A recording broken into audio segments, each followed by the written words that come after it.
ECW was the first victim of the Monday Night War.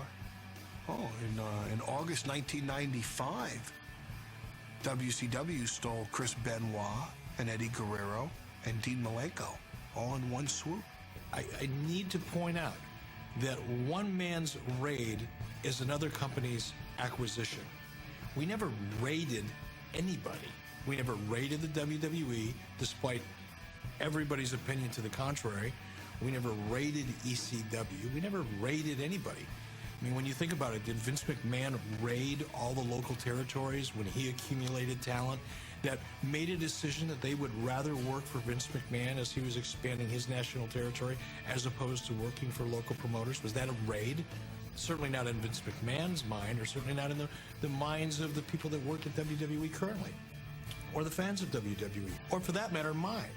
Did some talent leave ECW and come to WCW? Of course they did, because A, they probably weren't getting paid, and they had to in order to pay their bills and feed their families, and B, they recognized that WCW was a much stronger, much more secure, much larger international platform for them to ply their trade.